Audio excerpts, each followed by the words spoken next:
اللهم صل على سيدنا محمد يا رب صل وسلم دائما. الحمد لله رب العالمين والصلاة والسلام على سيد الأنبياء وخاتم المرسلين وعلى آله وأصحابه أجمعين أما بعد. سامعین محترم، ایک مشترکہ دکھڑا، ایک مشترکہ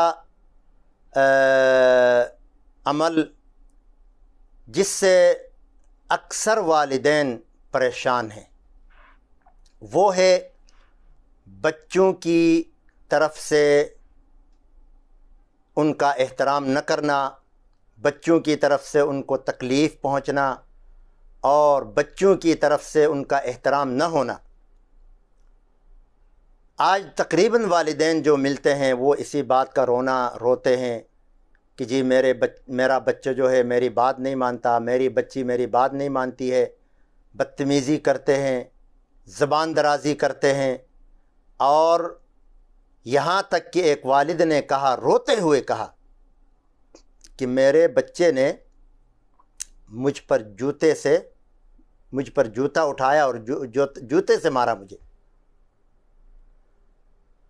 ایک بچے کے لیے اس سے زیادہ ڈوبنے کا مقام اور کیا ہو سکتا ہے؟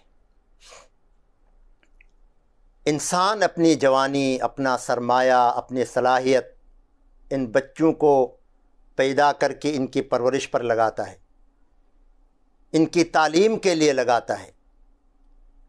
جب وہ بچے بڑے ہو جاتے ہیں تو ہر انسان کی چاہت ہوتی ہے کہ بچہ اس کے لیے راحت کا، آرام کا، بڑھاپے کا، سہارے کا سبب بنے۔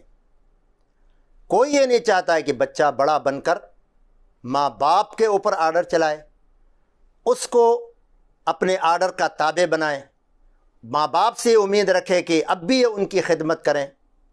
یہ انتہائی نادانستگی اور جہالت کی بات ہے، اور جو بچے ایسا کرتے ہیں وہ اپنی آخرت کو تباہ کر رہے ہیں۔ آپ صلی اللہ علیہ وسلم نے فرمایا کہ رضا الرب فی رضا الوالد و سخط الرب فی سخط الوالد۔ اللہ کی رضا باپ کی رضا میں ہے، اگر باپ راضی ہے تو اللہ راضی ہے، اور اسی طرح باپ کی ناراضگی اللہ کی ناراضگی ہے، اگر باپ ناراض ہے تو اللہ بھی ناراض ہے۔ ماں کے بارے میں تو مشہور حدیث ہے کہ ماں کے قدموں کے تلے جنت ہے۔ تو اس حوالے سے یہ عمل تو بہت ہی برا ہے۔ کوئی والد یہ نہیں چاہتا ہے کہ میرا بچہ شادی کر کے الگ ہو جائے اور بیوی بچوں کا ہی خیال رکھے، ماں باپ کا نہ رکھے۔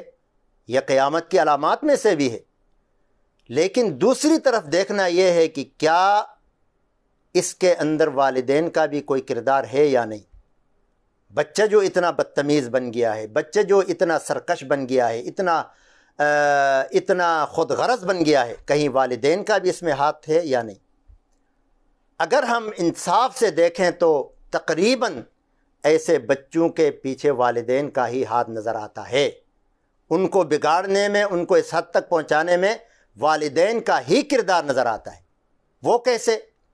وہ اس طرح کہ والدین جب بچوں کی پرورش کرتے ہیں تو شروع سے ان کو دین سے دور رکھتے ہیں۔ دنیاوی لحاظ سے وہ دیکھتے ہیں کہ اس کی تعلیم کہاں پر اچھی ہوگی، کس اسکول میں اچھی ہوگی۔ ایسے اسکولوں میں ان کو داخل کرتے ہیں جہاں بچوں کے اخلاق بگڑ جائیں، جہاں بچوں کو صرف انسانیت اور اخلاق سے ہٹ کر حیوانیت کی تعلیم و تربیت دی جاتی ہو، صرف خود پسندی کی تربیت دی جاتی ہو۔ تو اب ایسے بچے ایسے ماحول سے گزر کر جب بڑے ہوتے ہیں تو انہوں نے وہی کرنا ہے جو انہوں نے سیکھا۔ اس لیے والدین جب بچوں کی تربیت کرتے ہیں تو ان کو چاہیے کہ پہلے دن سے بچوں کی دینی تربیت کریں، دین کے ساتھ ساتھ بے شک دنیاوی تعلیم بھی سکھائیں، ان کو اعلیٰ سے اعلیٰ ڈگری بھی دلائیں، لیکن دین کے تابع بن کر۔ ان کا عقیدہ درست ہو، اللہ اور اللہ کے رسول کے ساتھ وہ مخلص ہو، اللہ اور اللہ کے رسول کی تعلیمات ان کے پاس ہوں۔ اس کے بعد پھر ان کو دین سکھائیں، قرآن کی تلاوت ان کی ٹھیک ہو، دین کے ضروری مسائل ان کو پتہ ہوں۔ اس ماحول میں جو بچہ پرورش پائے گا کبھی بھی والدین کی نافرمانی نہیں کرے گا، کبھی بھی والدین کے سامنے زبان درازی نہیں کرے گا، گالی نہیں دے گا، کیونکہ والدین کا احترام اور ان کی قدر دین سکھاتا ہے۔ دین سکھاتا ہے کہ والد راضی ہو تو اللہ راضی، اور والد اگر ناراض ہے تو اللہ ناراض۔ ماں کو ناراض کرنا انسان اپنی عاقبت اور اپنی آخرت کو برباد کرنا ہے، یہ دین سکھاتا ہے۔ اب جن بچوں میں دین ہی نہیں ہے ان کو کیا فکر ہے کون ناراض ہوتا ہے تو کون راضی ہو؟ اس کو اس کی فکر نہیں ہے۔ بس اس نے دیکھا بڑا ہو گیا، پیسے آگے، بیوی بچوں کو لیا، والدین کو ایک جگہ چھوڑا اور چلا گیا۔ پچھلے دنوں پاکستان کی بات ہے کہ ایک بوڑھا غریب والد، لاچار والد،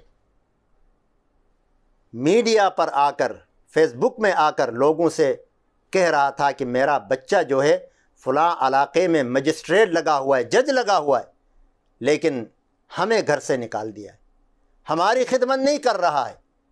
بلکہ ایسا بھی واقع ہوا ہے کہ بڑا آفیسر اپنے والدین کو والد مانتا ہوا شرم محسوس کرتا ہے، لوگوں کے سامنے کہتا ہے ہاں یہ بھی ہمارے محلے کے ہیں، یا یہاں تک بھی سنا گیا ہے کہ وہ کہتا ہے ہمارے گھر کے نوکر ہیں۔ تو محترم والدین، اگر آپ چاہتے ہیں کہ آپ کا بچہ بڑھاپے میں آپ کا سہارا بنے، دنیا میں آپ کی خدمت کرے، اپنا پیسہ آپ پر صرف کرنے کو سعادت سمجھے، تو پھر آپ ان کی دینی تربیت کریں، علماء کے ساتھ ان کو ملائیں، علماء کے بیانات سنائیں، قرآن و حدیث کی تعلیمات دیں، قرآن و حدیث کی تعلیمات سے ان کو روشناس کرائیں۔